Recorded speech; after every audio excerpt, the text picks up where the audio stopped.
మొండిగా పడి మేము బుచ్చన్న మీద మేము కేసు పెట్టనే పెడతాం, బుచ్చన్నకి నిరంజన్ రెడ్డి చెప్పిండు, నిరంజన్ రెడ్డికి బుచ్చన్న చెప్పిండు, కాబట్టి మాతో ఎవిడెన్స్ మీద పెడతామంటే కోర్టులో నిలవదు రేపు. రేవంత్ రెడ్డి ముఖ్యమంత్రి అయిన తర్వాత ఈయన ముఖ్యమంత్రిగా వాడడం ఏమిటి? మీరు ప్రజల్ని మోసం చేసినారు, మోసపు వాగ్దానాలు చేసినారు, అమలు కావు అవి అని తెలిసి కూడా ప్రజలకు తప్పుడు వాగ్దానాలు ఇచ్చినారు.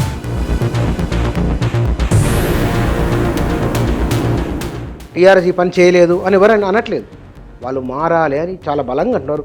ఏం మారాలనో గుర్తించిండ్రా? కేసీఆర్ కలవడు, అహంకారము, ఎవరిపైనా కలవడు.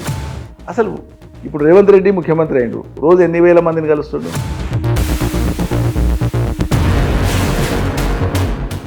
అత చేసిన మీకు ఎస్ గ్రోత్ కారిడార్ అనుకో లెక్కన చేసిన మీకు మరి ఎందుకు ఓటు వేయనట్టు? చాలా నీచమైన ప్రచారం చేశారు. ఇప్పుడు ప్రజా జీవితంలో ఉన్నప్పుడు ఒక రాజకీయ పార్టీ కానీ ఒక నాయకుడు కానీ ఎప్పటికీ ఎన్నటికీ ప్రజల్ని తప్పు పట్టకూడదు అనేది నేను బలంగా నమ్ముతాను. మిమ్మల్ని ఓడించినప్పటికీ ఎస్. తెలుగుదేశం లేకుండా చేసిన బీఆర్ఎస్ గద్దెలు కూలగొట్టండి. తెలుగుదేశాన్ని ఏదో కేసీఆర్ పని కట్టుకొని లేకుండా చేసిండు అనేటువంటిది రేవంత్ రెడ్డి యొక్క రాజకీయ అపరిపక్వత నంబర్ 1. ఒక కరువు ప్రాంతం నుంచి వచ్చిన ఒక రైతు కుటుంబం నుంచి వచ్చిన వ్యక్తి కదా, మీరు సంతోషించాలి కదా. సంతోషానికి బదులు నాకు ఇష్టమున్నా లేకున్నా ఆయన ముఖ్యమంత్రి స్థానంలో ఉన్నాడు, ముఖ్యమంత్రిగానే ఉంటాడు. ఇది మొత్తం గందరగోళపరిచి ప్రజాధనాన్ని వృధా చేసిరని వారన్నారు. జూరాల నుంచి తీసుకొచ్చి రావాల్సిన నీళ్లు శ్రీశైలం కిందికి ఎవరైనా మీరు తెలిసి ఎట్లా మాట్లాడారు? మీరు విన్నారు కదా. ఆయనకు తెలంగాణ నీటి విలువ తెలియదు, ఆయన సొంత నోటి విలువ కూడా ఆయనకు తెలియదు. కేవలం కేసీఆర్ మీద పోయిన సర్కారు చేసిందని అక్కస్తో నా మైండ్లో అదే పెట్టుకొని, అదే డెడ్ బ్లాక్ పెట్టుకొని మైండ్లో ఇది వద్దు ఇది తలకాయ లేని మాటలు ఆయనకు ఏమంటాం, ఇది ఎంత కోపం వస్తుంది. ఇక సిట్ దర్యాప్తు ఒకవైపున సీరియస్గా ఉన్నది. ఓ సిట్టు షిట్ లాంటిది నా లెక్కన.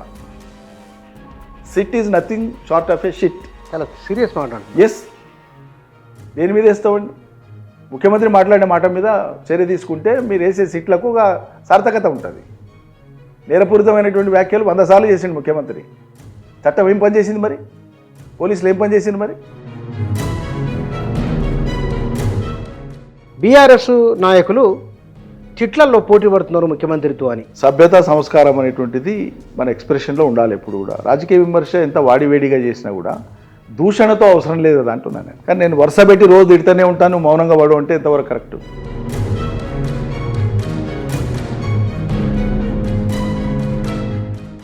కాంగ్రెస్ నేను ఆశించిన స్థాయిలో బీజేపీతో కొట్లాడతా లేదు అని రాహుల్ గాంధీని ఎత్తిన నాడు టెంకాయ బలగొట్టి బయటికి వస్తాడేమో నాకు అనిపిస్తుంది.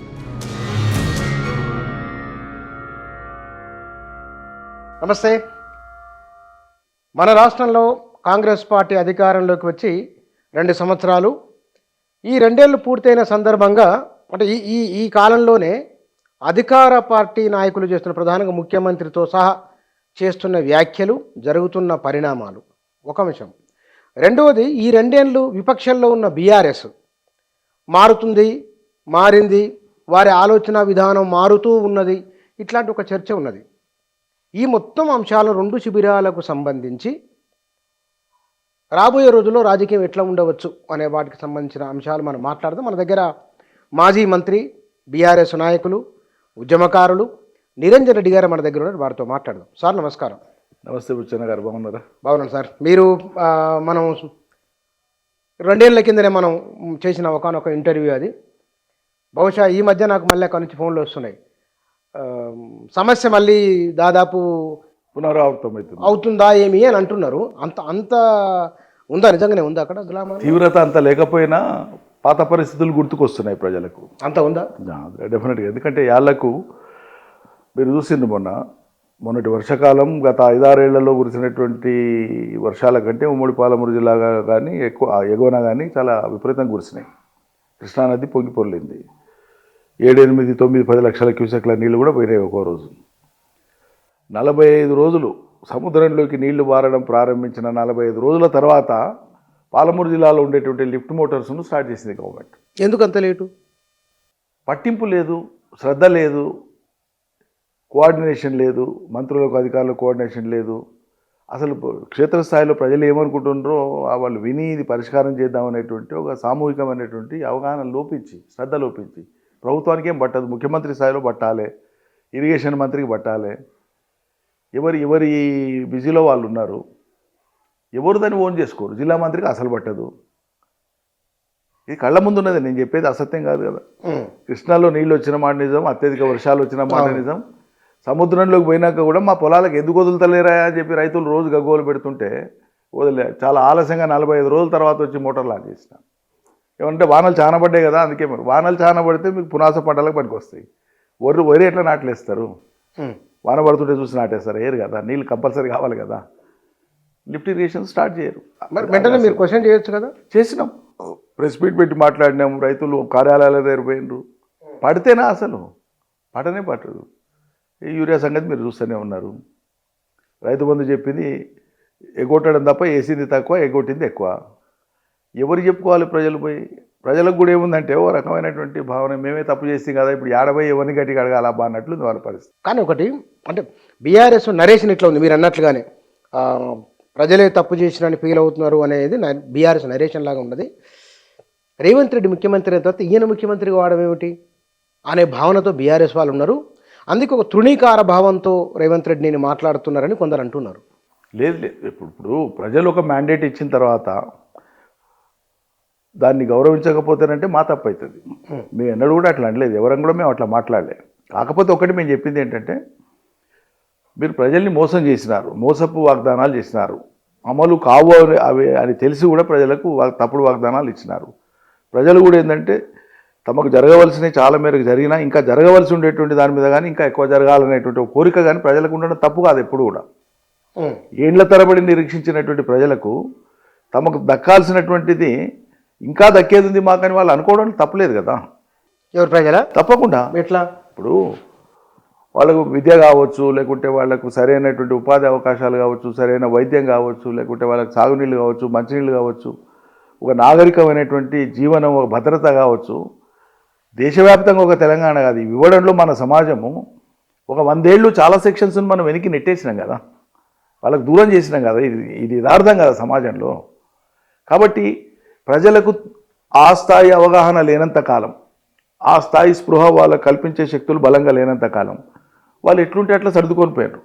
ఓ చిన్న రోడ్ వేస్తే అబో రోడ్ వేసినని మొక్కిండ్రు, ఆడికి ఓ ట్రాన్స్ఫార్మర్ పెడితే అబో ఆ పటేలు లేకుంటే ఆ ఎమ్మెల్యే లేకుంటే ఆ నాయకుడు మాకు ట్రాన్స్ఫార్మర్ పెట్టాయని మొక్కిండ్రు.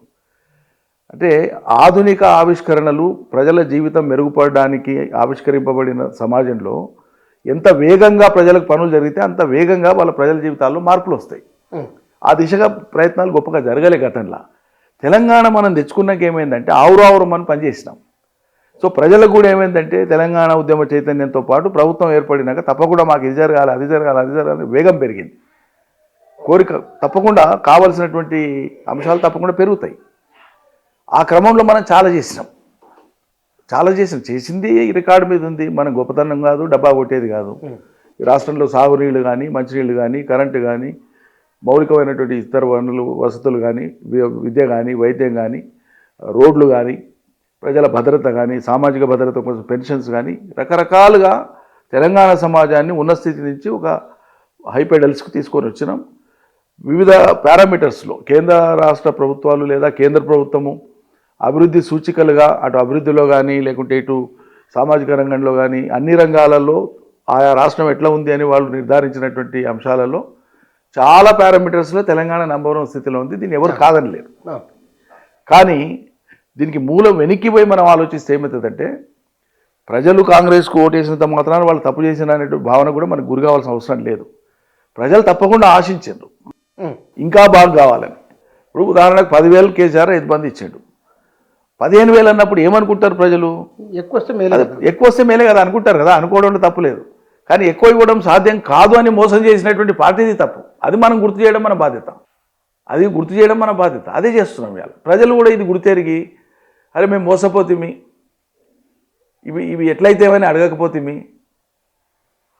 కేసీఆర్ ఇచ్చినవి అయితే ఎక్కడ పోవు కదా, ఇవి భద్రంగానే ఉంటాయి కదా, వీళ్ళు ఎక్కువ ఇస్తామన్నారు కదా అని ఆశపడితిమి. కాబట్టి మేము తప్పు చేసినాం ప్రజలు అనుకుంటున్నారు. నేను అంటలేను ఆ మాట. ప్రజలు తప్పు చేసిన మాట నేను అనకూడదు. కానీ ప్రజలు భావిస్తున్నారు, ఒక రకమైన అపరాధ భావన ఉంది. అరే ఇన్ని చేసినాక అనవసరంగా మేము వాడిని నమ్మి మోసపోతాం కదా అని ప్రజలు ఇలా ముఖ్యమంత్రిని కానీ కాంగ్రెస్ కానీ తిడుతున్నారు. అది విషయం. సమకాలీన రాజకీయాలలో ప్రజల కోణంతో ప్రజా దృష్టితో ఒక సమస్యను నిర్వచించడం అనేది కనిపించట్లేదు. మీరు ప్రజా దృష్టితో మాట్లాడుతున్నారు కదా, ఈ ఫిలాసఫీ ఎక్కడ నేర్చుకున్నారు మీరు? నేనేమంటున్నా బుచ్చన్న గారు అంటే ఇది మన కళ్ళ ముందు ఉండేదే, ఆచరణలో ఉండేటువంటిదే. ప్రభుత్వము ప్రజలదే కదా, ప్రజలు లేకుంటే ప్రభుత్వం లేదు కదా. కానీ ప్రజలు తమకు తాముగా మాకు ఇది కావాలని కోరుకొని ప్రభుత్వాలను ఎన్నుకున్న తరుణంలో ఆ రోజు సమాజ చైతన్యం అనేటువంటిది ఇవాళ మనం చూస్తున్న చైతన్యానికి చాలా తేడా ఉంది. ఒక 50 ఏళ్ల క్రితం తీసుకుంటే ఈ ఎవరో నలుగురు పెద్ద మనుషులు చెప్పినట్లు ఓట్లు అయ్యేది, ఎలక్షన్లు అయ్యేది, కథ అయ్యేది. కానీ కాలగమనంలో వైపు శాస్త్ర సాంకేతికత ప్రజలకు అందుబాటులోకి రావడం, ప్రపంచం విస్తరించడం, ఉపాధి అవకాశాల కోసం భిన్న ప్రాంతాలకు ప్రజలు పోయి బతకాల్సిన స్థితులు ఏర్పడడం, కొత్త ఉపాధి అవకాశాలు రావడం, తమ కుటుంబాల్లో కూడా కొంతమంది చదువుకోవడం. ఈ చదువు అనేటువంటిది వాళ్ళకి ఆనాడు అందనటువంటి చాలా దూరంగా ఉన్నటువంటి విషయం. అది చాలా విషయాలు సార్వజనీనం అయ్యే కొద్దీ గతంలో తమ దాకా రానటువంటి విషయం, తాము చూడని ప్రపంచం, తాము ఎక్స్పోజ్ కాని ప్రపంచం అంతా కూడా ఇలా ప్రజలకు ఎక్స్పోజ్ అయిన తర్వాత డెఫినెట్గా ప్రజల ఆస్పిరేషన్స్ పెరుగుతాయి. వెనక్కి తిరిగి ఆలోచించుకున్నప్పుడు ఏమవుతుంది వాళ్ళకు అంటే ఇన్నేళ్ళు మేము కోల్పోయినాం కదా అనేటువంటి బాధ గ్యారెంటీ ఉంటుంది. మనం అది అర్థం చేసుకోవాలి. మనం ఏదో 4 చేసి చాలా గొప్ప చేసినామని సంబరపడే కాలం కాదు ఇది. గతం కోల్పోవడానికి ఉండేటువంటి పరిస్థితిని మనం బేరీజ్ వేసుకొని అంచనా వేసుకొని నిలకడగా ప్రజలకు ఇంకేం చేయాలో మనం చేయాలి బాధ్యతలు. వాళ్ళు అర్థం చేసుకునే క్రమంలో పొరపాటు జరిగే అవకాశం ఉంది, తొందరపాటు ఉంది. ఇవి జరిగినా ఇవి జరగలేదు కదా అని ఇందాక ఇప్పుడు పోయినసారి ఇన్ని జరిగినా కూడా ప్రజలు డెఫినెట్గా కాంగ్రెస్ వస్తే జరుగుతాయని ఆశించి వాళ్ళు ఇంకో వైపు చూసిండ్రు. అది నేను తప్పనను, నేరమనను. నేరం కాదు, తప్పు కాదు. దీనికి మూలం ఎక్కడుంది? గతంలో పరిపాలన చేసినటువంటి ఒక కనీసం ఎక్కువ దూరం లేకుండా ఒక 50 ఏళ్ల గత పరిపాలన తీసుకుంటే కాంగ్రెస్ కానీ టీడీపీ హయాంలో జరిగిన పరిపాలనలో కానీ నిర్దిష్టమైనటువంటి పనులు ఏవి ప్రజలకు చేయకుండానే పరిపాలన అంటే ఇంతే అనేటువంటి భ్రమలలో పెట్టినాయి కదా ప్రభుత్వాలు. ఆ పార్టీ ఏదైనా కానీ ఇది యథార్థం కదా. ఇది ఇప్పుడు మేము కూడా తెలుగుదేశంలో పనిచేసినాం. ఆ అపరాధం ఉంటే ఇంతో అంతో మాకు కూడా అంటుకోవాల్సిందే. ఆత్మపరిశీలన చేసుకుంటే తప్పదు కదా ఎవరైనా. అంటే ఏం జరగాలనో ప్రజలకు దాని మీద వాస్తవమైనటువంటి దృష్టి ఎంత పెట్టాలనో అంత పెడితే ఈ పరిస్థితులు ఉండవు కదా. ఇప్పుడు ఒకటే మాట బుచ్చన్న అడిగేది, ప్రజలకు స్థితి బాగాలేదు కాబట్టి వాళ్ళకు ఊరట ఉండాలి, ఇలా నిలవుకోవాలి, ఇక్కడ తింటే బతికితే రేపు ఇంకేదన్నా చేస్తామనేటువంటి ఉంటుంది. ఓకే, అది తప్పు కాదు. కానీ ఇంత శాస్త్ర సాంకేతికత పెరిగినాక, ఇన్ని సహజ వనరులు ఉన్నాక కూడా ఈ కాలంలో కూడా హరాజు బాడినట్లు 2000 కాదు, నేను 4000, 4000 కాదు 6000 ఇస్తా అంటే ప్రజలు ఆకర్షింపబడేటువంటి స్థితి ఉందంటే ఈ స్థితికి మూల కారణం ఎవరండి? గతంలో పరిపాలన చేసిన రాజకీయ పార్టీలు కాదా ఈ వ్యవస్థలో? అవునా కదా? అవును. కాబట్టి వాళ్ళకి వాళ్ళ అర్థమైనప్పుడు ఏమవుతుందంటే సహజంగానే ఒక్కసారిగా ఆ కోల్పోయినటువంటివన్నీ కూడా ఒకసారి కళ్ళ ముందు కనిపిస్తాయి. అన్నింటికీ ఆరాటపడ్డట్లు కనిపిస్తుంది. అదే ప్రజలు ఏదో ఆశపడుతుండ్రు, ఇది ఇచ్చినా సరిపోలేదా అని వ్యాఖ్యానం ఎవరైనా చేస్తే అది అవగాహన రాయితామని నేను అంటా. ఒక మాట అంటే నేను నాకు చెప్పిన మాట నేను చూడలేదు, కానీ నేను అటువైపు రాలేదు. వనపర్తిని చాలా డెవలప్ చేసిన మీరు అన్నారు కాబట్టి ప్రజలను అర్థం చేసుకోవాలన్నారు కాబట్టి వనపర్తి ఒకసారి చూడండి, మీరు చూసిన వనపర్తి వేరు, ఇవాళ వేరు అని అన్నారు. మరి అంత చేసిన మీకు గ్రోత్ కారిడార్ అనుకో లెక్కన చేసిన మీకు మరి ఎందుకు ఓటే? అందుకే నేను ఏమంటా అంటే ప్రజల్ని వాళ్ళ చైతన్యాన్ని లేదా వాళ్ళ అభిప్రాయాన్ని కేవలం ఓట్ల ప్రామాణికతతో మాత్రమే చూడకూడదు, చూసి నిరాశపడకూడదు, చూసి సంబరపడకూడదు. ఆయా సందర్భాలలో ప్రజలకు ఏమవుతుందంటే మనం ఏ స్థితికి తీసుకొచ్చినామంటే మొత్తం సమూహంగా చెప్తున్నాను నేను, ఈ పార్టీ కాదు మొత్తం ప్రజల్ని ఏ స్థితికి తీసుకొని వచ్చినామంటే వాళ్లకు ఆశలు కల్పించడమే ప్రాథమిక అంశంగా తీసుకొని వచ్చినాం. ఇన్ని కళాశాలలు, ఇన్ని పాఠశాలలు, ఇన్ని రోడ్లు, ఇన్ని మంచినీళ్ళు, ఇన్ని సాగునీళ్ళు, ఇన్ని పంటలు పండేట్లు, ఇన్ని గ్రామాలు బాగుపడేట్లు ఇవన్నీ చేసినా కూడా వ్యక్తిగతమైనటువంటివి, ఉదాహరణకు ప్రభుత్వ ఉద్యోగులు ఉన్నారు, వాళ్ళకి ఐఆర్ రాలేదనో లేకుంటే వాళ్ళకు పే రివిజన్ రాలేదనో ఉండేటువంటి అంశాల మీద వాళ్ళు రాష్ట్ర వ్యాప్తంగా అప్పుడున్న ప్రభుత్వానికి వ్యతిరేకంగా వాళ్ళు చాలా పెద్ద ఎత్తున, కొద్దిమంది మినాయిస్తే చాలా పెద్ద ఎత్తున అప్పుడున్న ప్రభుత్వం మారిపోతేనే మాకు ఈ బెనిఫిట్ అవుతుందని ఉద్యోగులు భావించారు. వాళ్ళ భావన జెన్యునా కాదని నా చర్చలోకి పోను, కానీ అది వాళ్ళందరినీ ఏకీకృతం చేసింది.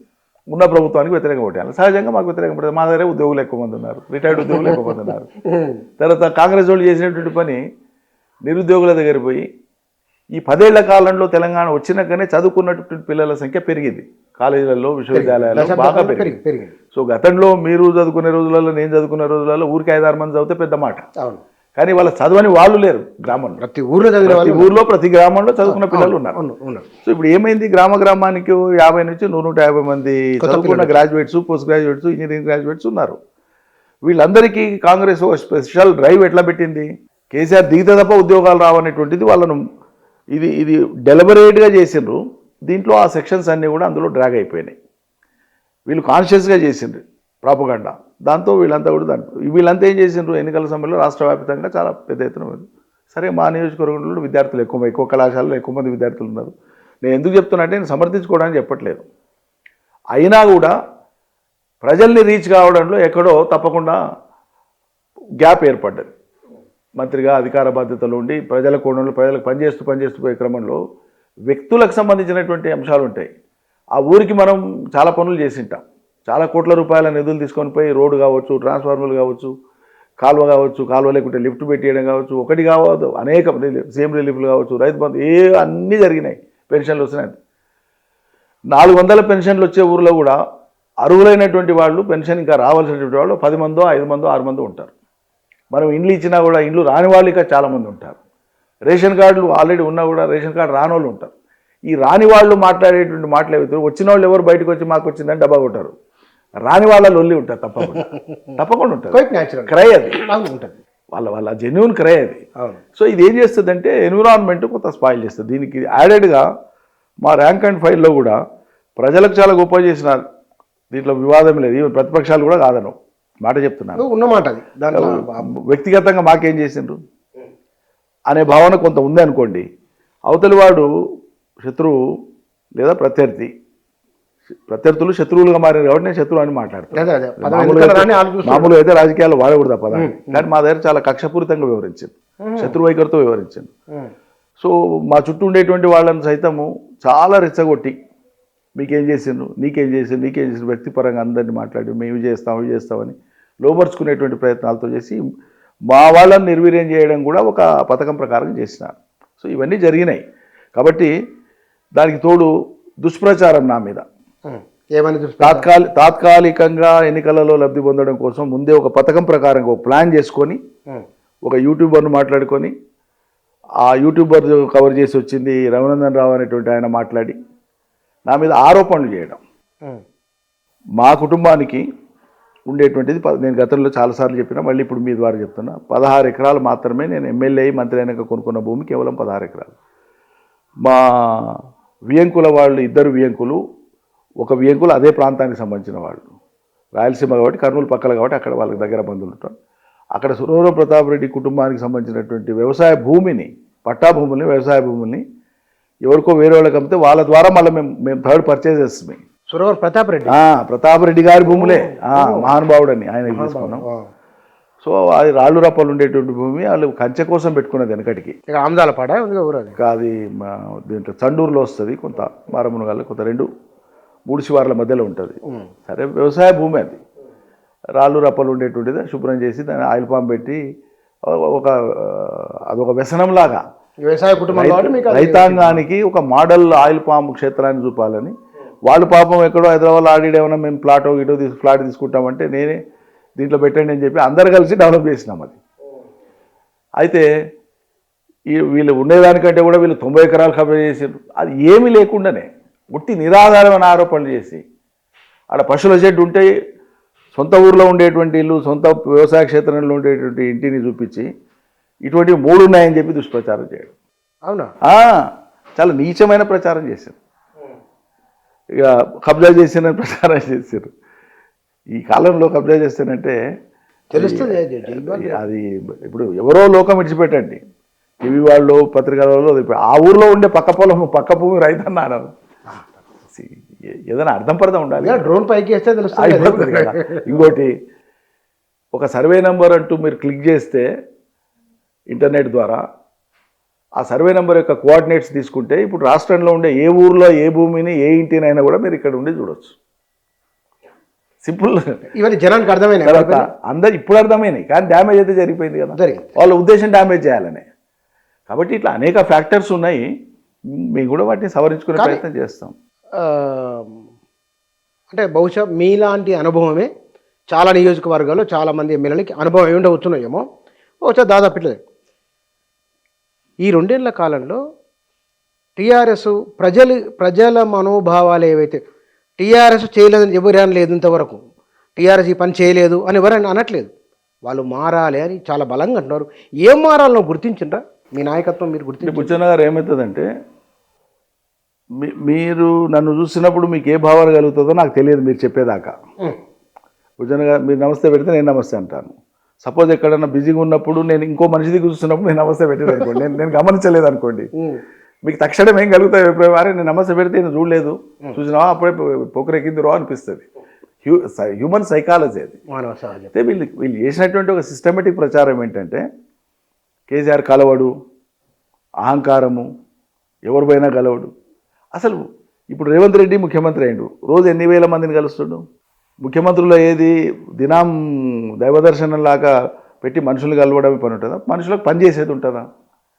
రాష్ట్రంలో ఉండేటువంటి జనబాహుళ్యానికి పనిచేసేదానికి ముఖ్యమంత్రి కానీ మంత్రులు కానీ పనిచేసేది కలుసుకుంటూ కూర్చోవడానికి. కలుస్తారు ఎప్పుడు, సందర్భాన్ని బట్టి, అవసరాన్ని బట్టి, ఆపత్తిని బట్టి డెఫినెట్గా కలుస్తారు. తర్వాత కలవడం కూడా బహుముఖీనంగా ఉంటుంది. ప్రభుత్వం ఎప్పుడు కూడా, గవర్నమెంట్ అనేటువంటిది అబ్స్ట్రాక్ట్ బాడీ అంటారు డెమోక్రసీలో. అది ఫిజికల్గా ఒక వస్తు రూపంలో కనిపించదు. బహుముఖీనంగా పనిచేస్తేనే ప్రజాస్వామ్యంలో ప్రభుత్వం పనిచేసినట్లు లెక్క. మీకు ఎక్కడైనా వ్యక్తులు కనిపిస్తున్నారంటే అది ఓవర్ యాక్షన్ కింద లెక్క. నిజంగా డెమోక్రటిక్ స్పిరిట్ని అర్థం చేసుకుంటే మీరు చాలా చోట్ల చూస్తుంటారు, మీకు సారూప్యత అర్థం కావడానికి చెప్తా. ఎక్కడైనా ఒక ఎస్ఐఓ, ఎంఆర్ఓనో, లేకుంటే ఒక లెక్చరరో, ప్రిన్సిపల్లో బాగా పనిచేసి ప్రజల మన్నన పొందిన ఆయన ట్రాన్స్ఫర్ అయినప్పుడు, కలెక్టర్లో ట్రాన్స్ఫర్ అయినప్పుడు ప్రజలు మాకు ఈయననే ఉండాలని ఆందోళన చేస్తుంటారు. అవును. What does it indicate? అది దేన్ని తెలియజేస్తుంది? వాస్తవంగా అయితే బాధ్యత గల ప్రతి వ్యక్తి అట్లే పనిచేయాలి. చాలామంది పని చేయట్లేదు కాబట్టి ఎవరో ఒకరు అట్లా పనిచేస్తారంటే వీళ్ళని కోల్పోతున్నాం కదా అని చెప్పి ప్రజలు భావనకు గురవుతారు. సో అట్లా ఇండివిజువల్స్ సర్ఫేస్ కావడం అనేటువంటిది అది సమాజానికి హితమైన విషయం కాదు. సమాజమే ఎఫెక్టివ్గా పనిచేయాలి, ఇన్స్టిట్యూషన్స్ పనిచేయాలి సమాజంలో, వ్యక్తులు కాదు. వ్యక్తులు ఇన్స్టిట్యూషన్స్లో అంతర్భాగం. ఏ రంగంలో పనిచేసే వ్యక్తులైనా ఆ సంస్థలో అంతర్భాగం. ఒక సంస్థ ఎఫెక్టివ్గా పనిచేయాలి, ఎంఆర్ఓ కార్యాలయం ఎఫెక్టివ్గా పనిచేయాలి. అంటే మనిషి కనిపించద్దు, మీకు మీ మీ మీ మీ సమస్యకు పరిష్కారం కనిపించాలి. ఈ స్థాయికి ప్రజాస్వామ్యంలో కార్యక్రమాలు ఎదగాలి వాస్తవంగా. ఇది మనం ఆశించినాం. ప్రజలు ఏమనుకున్నారు? నువ్వేం పని చేసినావో, ఏం పని చేయాలి మాకు అవసరం లేదా, దినాంగా కలిసినావా లేదా, మా తట్లకు వచ్చినావా లేదా, మా బర్త్డేకి వచ్చినావా లేదా, మా పుడిచీరకు వచ్చినావా లేదా, మా సాగుకు వచ్చినావా లేదా. అంటే వ్యక్తిగతమైనటువంటి ర్యాపోర్ట్కి ఇచ్చినంత ప్రాధాన్యత డెవలప్మెంట్ ఫోకస్ మీద ఇవ్వాల్సినంత ఇవ్వలేదేమో అని అనిపిస్తుంది. అది తప్పకుండా గ్యాప్. ఇంకోటి ఏం చేసిండ్రు వీళ్ళు, మేము మేధావులం పోయినా కలవలేదు, మేధావులే మాట్లాడిండ్రు. విపక్ష పార్టీల వాళ్ళు మేము పోతే కలవలేదని వాళ్ళు మాట్లాడిండ్రు. చాలామంది కలవలేదు అనేటువంటి దుష్ప్రచారం చేసిండ్రు. ఈ దుష్ప్రచారం ఏమైందంటే పైనుంచి కిందికి పర్కులేట్ అయింది. దాన్ని వాళ్ళు ఒక అంశంగా వాడుకున్నారు, బలంగా వాడుకున్నారు. కాబట్టి ఇప్పుడు ఇది మేము చేసి ఉండాల్సింది కాదు, ఇది మారాలి అని వాళ్ళు అంటున్నారు కొద్దిసేపటికి. అనుకుందాం మీరు అన్నారు కదా ఏం మారాలి, అది మాకు కూడా అర్థం కావాలి కదా ఏం మారాలనేది, ప్రజలు ఏం కోరుకుంటున్నారు అనేది. ఇప్పుడు ఏం జరిగితే బాగుండేనో ఇప్పుడు ప్రజల నుంచి మేము కూడా స్వీకరిస్తున్నాం, నేర్చుకుంటున్నాం. ఒకవేళ నిజంగా ఏమైనా ఉంటే అటువంటి తప్పకుండా సవరించుకోవాల్సింది. దాదాపు మీరు చాలా విషయాలు ప్రజా జీవితంలో ఉన్నప్పుడు ఒక రాజకీయ పార్టీ కానీ, ఒక నాయకుడు కానీ ఎప్పటికీ ఎన్నటికీ ప్రజల్ని తప్పు పట్టకూడదు అనేది నేను బలంగా నమ్ముతాను. మిమ్మల్ని ఓడించినప్పటికీ ఎస్, 100%. ఎందుకంటున్న ఈ మాట అంటే, వాళ్ళు ఒక నిర్ణయానికి రావడానికి ఎక్కడో గ్యాప్ ఉంది. ఆ గ్యాప్ను చూసుకోకపోవడం మా పొరపాటు అనుకోవాలి మనం. ఈసారి అట్లా జరగకుండా ఆ గ్యాప్ను ఫిల్ చేసుకోవాలి. మీ నియోజకవర్గంలో చాలా మంది మీరు వాళ్ళు ఒకటే అయితే మీరెందుకు మంత్రి, మీరెందుకు ఎమ్మెల్యే అవుతారండి? వాళ్ళకంటే భిన్నంగా మీరు ఉన్నారనే మిమ్మల్ని ఎన్నుకున్నారు డెఫినెట్గా. కాబట్టి ఆలోచించే దీంట్లో కూడా తప్పకుండా వాళ్ళ పరిధిలో వాళ్ళు ఆలోచిస్తారు. దానికి తగ్గట్టు నాకు అర్థమైంది చెప్తున్నా, మీరు అడిగినారు కాబట్టి నిష్పక్షపాతంగా మనస్సాక్షిగా చెప్తున్నా ఈ మాట. ప్రజలకు కూడా ఒక ఈగో ఉంటుంది. ఎక్కడో చోట ఆ ఈగో సాటిస్ఫై చేసేటువంటి విధంగా మేము కనిపించలేదేమో అనిపిస్తుంది అప్పుడప్పుడు. అది మా తప్పు కాదు, కానీ వాళ్ళ ఎక్స్పెక్టేషన్ డిఫరెంట్గా ఉండింది, ఇంకోలాగా ఉండింది. ఇప్పుడు పోతూ మామూలు చెప్తారు మా నాయకులు, కార్యకర్తలు ఇప్పటికి చెప్తారు, సార్ మొన్న మీరు పోతుంటే రోడ్డు మీద నేను నమస్తే పెడితే మీరు చూడలే, మీరు ఫోన్ దిక్కు చూస్తున్నారు సార్ అంట. ఫోన్ కొద్దిసేపు బంద్ పెట్టాలి. సపోజ్ మీరు ఫోన్ చేసిండ్రు, నేను టౌన్లోనే పోతున్నా, మీరు బుచ్చన్న గారు చాలా సీనియర్ జర్నలిస్టు, బాధ్యత గల జర్నలిస్ట్, ఎంతో పని ఉంటే తప్ప చేయరు. మీ ఫోన్ వచ్చినప్పుడు నేను టౌన్లో పోతున్నా కానీ ఫోన్ ఎత్తకుండా ఉంటే మీరేమనుకుంటారు? నా ఫోన్ ఎత్తలేదేంది సారు, నేను ఇంత అర్జెంట్ ఉండి చేస్తే తను. నేను ఫోన్ ఎత్తిది అనుకోండి, లోకల్గా ఉన్న మా కార్యకర్త ఏమనుకుంటాడు, నేను ఫోన్ చేసిన టైం, నేను నమస్తే పెట్టిన టైంకి సార్ ఫోన్ చూస్తున్నాడు అనుకుంటాడు. సో ఇవన్నీ చిన్న చిన్న ఎట్లుంటాయంటే యాటిట్యూడ్స్కి సంబంధించి ప్రజలు చాలా చాలా తొందరగా ఇన్స్టంటేనియస్గా కొన్ని అభిప్రాయాలు ఏర్పాటు చేసుకుంటారు. వాటి మీద వాళ్ళకు తెలియజెప్పడానికి కొంత సమయం పడుతుంది. మనం మనిషికి చెప్పలేం కాబట్టి ఆయా సమయము సందర్భాలను బట్టి కొన్ని విషయాలు ఎడ్యుకేట్ చేసుకుంటూ పోవడమే, వేరే మార్గం లేదు దీనికి. మీరు చాలా అద్భుతంగా ఏమంటారు దాన్ని నరేట్ చేయగలిగారు సమస్య ఏమిటో. మొన్న ముఖ్యమంత్రి ఒక మాట అన్నారు, తెలుగుదేశం పార్టీ, మీరు తెలుగుదేశం వచ్చిన వాళ్ళే, కేసీఆర్ తెలుగుదేశం నుంచి, రేవంత్ రెడ్డి తెలుగుదేశం నుంచి, మీరు ఉన్నారు కాబట్టి ముగ్గురు తెలుగుదేశం అనుకున్నాం. తెలుగుదేశం లేకుండా చేసిన బీఆర్ఎస్ గద్దెలు కూలగొట్టండి, దాన్ని బోధపెట్టండి అని కూడా ఆ పదం కూడా అన్నారు కదా వారు. భవిష్యత్ దాని పరిణామం ఎట్లుండొచ్చు అనుకుంటున్నారు? అంటే ఏం లేదు, దీంట్లో రెండు, ఒకటి రాజకీయ అపరిపక్వత ఉంది, అధికార మదం ఉంది. అధికారము నిలబెట్టుకోలేనటువంటి మానసిక స్థితిలో ఉన్నప్పుడు అధికారం వస్తే ఏమవుతుందంటే, ఆ పరిణతి లేనప్పుడు, ఆ స్థాయి పరిణతి లేనప్పుడు అది మైండ్ పొల్యూట్ అయిపోతుంది అధికార మదంతోన. ఇంగ్లీష్ ప్రావర్బ్ ఉంది, power corrupts, absolute power corrupts absolutely అని. అది పక్కా ఇవాళ రేవంత్ రెడ్డికి వర్తిస్తుంది. ఎటువంటి బ్రహ్మాండమైనటువంటి అవకాశం ఆయనకు వచ్చింది అసలు. వాస్తవంగా ఆ దక్షత ఆయనకు ఉండి రాలే. ఆయన కొంత కాంట్రిబ్యూట్ చేసి ఉండవచ్చు, కానీ ఆ పరిస్థితులు కలిసి వచ్చినాయి ఆయనకు. దాన్ని నిలబెట్టుకోవాల్సింది పోయి ఇష్టారీతిగా మాట్లాడి ఆఖరికి ఒక రాజకీయ పార్టీకి సంబంధించి దీన్ని ధ్వంసం చేయాలి, ఇది తెలుగుదేశాన్ని ఇక్కడ లేకుండా చేసింది కాబట్టి మీరు తెలుగుదేశం వల్లే దీన్ని లేకుండా చేయండి. ఇప్పుడు కాంగ్రెస్ పార్టీ, ఎన్టీ రామారావు తన జీవిత కాలంలో భారతదేశంలో ఇద్దరు మహానుభావులు, ఒకటి రామ్ మనోహర్ లోహియా తన జీవిత కాలంలో, రెండు ఎన్టీ రామారావు. కాంగ్రెస్ పార్టీని ఆమూలాగ్రం వీళ్ళిద్దరూ వ్యతిరేకించినంతగా, సిద్ధాంతపరంగా వీళ్ళిద్దరూ ఏయాభావంగా చూసినంతగా, వీళ్ళిద్దరూ అసహించుకున్నంతగా ఈ దేశంలో ఏ రాజకీయ పార్టీ కానీ ఏ రాజకీయ నాయకుడు కానీ అసహించుకోలేదు. అటువంటి మహానుభావుడు ఎన్టీ రామారావు. కాంగ్రెస్ పార్టీ పట్ల అంత క్రిటికల్గా ఉన్నటువంటి నాయకుడు ఆయన. సో తెలుగుదేశం అనేటువంటి ఒక పార్టీ కాలగమనంలో, నేను మొన్న కూడా చెప్పినాను ప్రెస్ మీట్లో, ప్రజా ప్రస్థానంలో కాలగమనంలో తెలంగాణ అంశం తెర మీదకి వచ్చిన తర్వాత ఆ పార్టీ తీసుకున్నటువంటి వైఖరి మూలంగా ఆ పార్టీకి ఇక్కడ స్థానం లేకుండా పోయింది. దాన్ని ఎవరో ఏదో చేసి మంత్రం చేసి దూరం చేసుడో మాయం చేసుడో కాదు. అది ప్రజల అంశాలకు కట్టుబడినప్పుడే ఆ రాజకీయ పార్టీకి ఒక అక్కడ నిలబడగలిగేటువంటి పరిస్థితి ఉంటుంది. మీకు జార్ఖండ్ ఏర్పడ్డది. అంతకుముందు ఉండేటువంటి పార్టీ లాలూ పార్టీ జార్ఖండ్లో లేదు కదా, ఇవాళ ఎందుకు ఉంటుంది? ఉండదు. అంటే ఒక రాష్ట్రం ఏర్పడినప్పుడు ఏ ప్రాతిపదిక ఉంటుందో ఆ ప్రాతిపదిక నిలబడుతుంది. ఇక్కడ రాష్ట్రం ఏర్పడడానికి ఆటంకంగా ఉన్నటువంటి పార్టీ, రాష్ట్రం వద్దన్నటువంటి పార్టీ, ఇంకో రాష్ట్రం యొక్క ప్రయోజనాలే ముఖ్యమని ఈరోజు కూడా అనుకుంటున్నటువంటి పార్టీ తెలుగుదేశం. కాబట్టి తెలుగుదేశం అంతర్ధానమైంది అంటున్నాం మనం. ఎవరో దాన్ని శాపం పెట్టి దూరం చేయలే. చారిత్రకంగా దాని పాత్ర ముగిసింది. ఒక అవతారం ముగిసినాక ఇంకో అవతారం భగవంతుడు రూపుదాలుస్తాడు అన్నట్లు తెలుగుదేశం యొక్క చారిత్రక ప్రస్థానం తెలంగాణ ప్రాంతంలో ముగిసిపోయింది. అది గెలిచిన అంతర్ధానమైంది. నేను అందుకే చెప్తున్నా వచ్చాను, కొంచెం సమయం ఏంటి, అంతర్ధానమైంది. కాబట్టి అటువంటి తెలుగుదేశాన్ని ఏదో కేసీఆర్ పని కట్టుకొని లేకుండా చేసిండు అనేటువంటిది రేవంత్ రెడ్డి యొక్క రాజకీయ అపరిపక్వత నంబర్ 1. నంబర్ 2, ఏ తెలుగుదేశాన్ని ఆయన రివైవ్ కమ్మని అడుగుతున్నాడు, పునరుద్ధరించమని చేయమంటున్నాడు? రేవంత్ రెడ్డి ఉన్నటువంటి కాంగ్రెస్ పార్టీని బొందబెట్టుదామని చెప్పినటువంటి ఎన్టీ రామారావు పార్టీని. మరి రేవంత్ రెడ్డి అలా మాట్లాడుతున్నది కాంగ్రెస్ ముఖ్యమంత్రిగా, కాంగ్రెస్ పార్టీ నాయకుడిగా మాట్లాడుతుండా, తెలుగుదేశం నాయకుడిగా మాట్లాడుతుండా? అంటే ఏ కాంగ్రెస్ పార్టీ పతనాన్ని ఎన్టీ రామారావు కోరుకున్నాడో ఆ ఎన్టీ రామారావు పార్టీని పునఃప్రతిష్ఠించాలంటున్నాడు. అంటే ఈ కాంగ్రెస్ సీడ లేకుండా పోవాలనేది ఆయన ఉద్దేశం కూడా. ఏ పార్టీలు ఉన్నట్లు, ఏ పార్టీ కోసం మాట్లాడుతున్నట్లు, ఏం ఆలోచన అది అన్నట్లు. ఎన్టీ రామారావు కోరుకున్నది కాంగ్రెస్ పతనం. ఆయన అనుకున్నంత పని చేసిండు. ఒక్క ఆంధ్రప్రదేశ్లోనే పార్టీ పెట్టి ఇక్కడ కాంగ్రెస్ రూట్అవుట్ చేయలే ఎన్టీ రామారావు. తాను ఓడిపోయిన భారతదేశ యావత్తు 1989లో ఆయన నేషనల్ ఫ్రంట్ ఏర్పాటు చేసిండు. విపి సింగ్ నేతృత్వంలో ప్రభుత్వం ఏర్పడింది. అంతకంటే ముందు 1984 డిసెంబర్లో పార్లమెంట్ ఎన్నికలు జరిగితే ఇందిరాగాంధీ మరణం తర్వాత జరిగిన ఎన్నికలలో తెలుగుదేశం భారత పార్లమెంటులో ప్రధాన ప్రతిపక్ష పార్టీ, ఒక ప్రాంతీయ పార్టీ దేశంలో ప్రతిపక్ష పార్టీ పాత్ర పోషించింది. కాంగ్రెస్ పతనం నా లక్ష్యం అని ప్రకటించింది ఎన్టీ రామారావు. ప్రకటిత లక్ష్యం అది తెలుగుదేశానికి. ఇవాళ అది తర్వాతి కాలంలో అవకాశవాద పంతాన్ని ఎంచుకొని ఉండవచ్చు చంద్రబాబు నాయుడు గారి నాయకత్వాన్ని ఆ పార్టీ, కానీ బేసిక్ స్ట్రక్చర్ చెప్తున్నాను. అటువంటప్పుడు ఈయన గొద్దెలు కూల్చండి అంటే, ఒకటి నేరపూరితమైన వ్యాఖ్యలు అవి ఖండించినాం, కంప్లైంట్ ఇచ్చినా అదొక అంశం, అది పక్కకు పెడితే రాజకీయంగా ఈ పరిణతి లేనటువంటి విషయం కానీ, లేకుంటే ఒక దురహంకారం కానీ, అధికార మదం కానీ. మూడో కోణం ఏమై ఉంటుంది అంటేనంటే, బహుశా మూడో కోణం ఉండడానికి కూడా ఆస్కారం ఉంది. రేవంత్ రెడ్డి తెలియలేనోడు అని కూడా నేను అనను. సమాజానికి అక్కరకు రాని తనకు మాత్రమే పనికొచ్చేటువంటి అతి తెలివి ఎక్కువ ఉంది రేవంత్ రెడ్డి గారు. ఆ తెలివితో ఆయన ఏంటంటే భవిష్యత్తులో